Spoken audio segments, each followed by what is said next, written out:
Hello, everyone. This is Jeremy Kimbrough with Lime Realty, and I want to welcome you to episode 14 of the Real Estate Room. I don't know where you guys are at in the country watching this, but I know here in Oklahoma, it feels like we're in the devil's playground right now. It is hot. But anyway, hope you guys are having a great day. Just wanted to come and speak with you guys about questions that you can ask about your property tax. Last week we talked about the appraisal process and things to look out for. I kind of gave a blanket overview of that. But before we get into questions you can ask about your property, I just wanted to give you guys a quick market update. Now, this information is just across the board, for the entire MLS.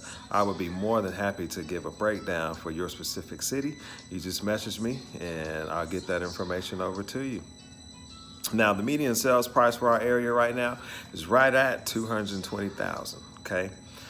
We have less than a month's supply of homes on the market. So if you're thinking of selling, now is still a good time because there's not an inventory.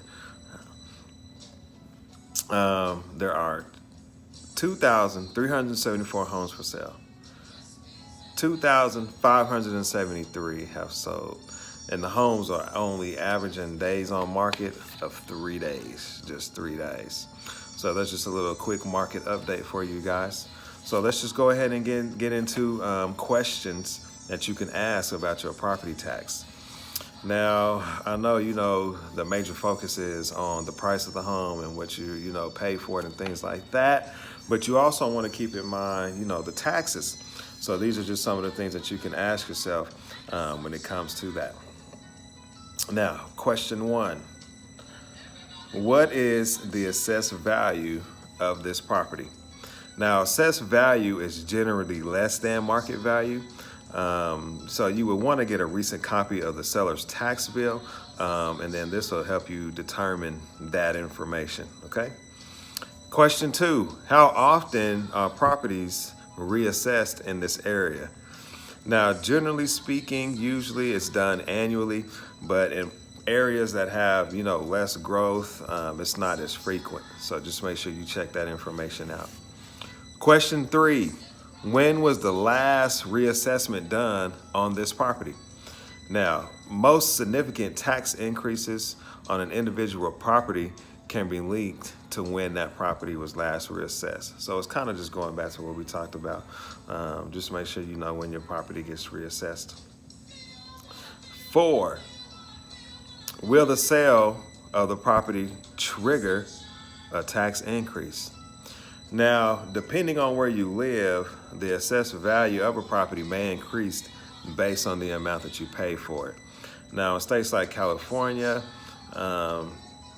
taxes aren't allowed to increase until the property is actually sold. Now, the 5th question is the tax bill comparable to other properties in the area? Now, that just goes without speaking. If it's not comparable to the other properties in the area, then, you can appeal that assessed value so that you can get a lower tax rate, which again, puts money back into your pocket.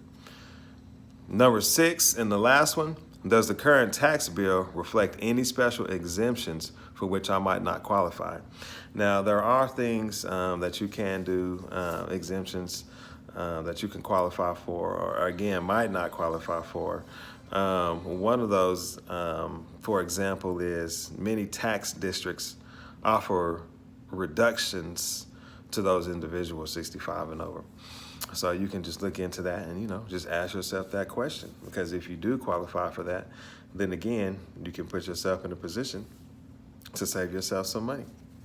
So just to recap and just to go over that again, first question, what is the assessed value of the property? How often are properties reassessed in your specific area?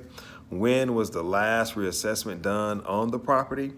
And will the sale of a property trigger a tax increase? Is the tax bill comparable to other properties in the area? And then also, does the current tax bill affect any special exemptions for which you might not qualify for.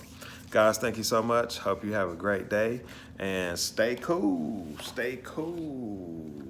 We'll get you one of these right here. All right, guys, have a good one.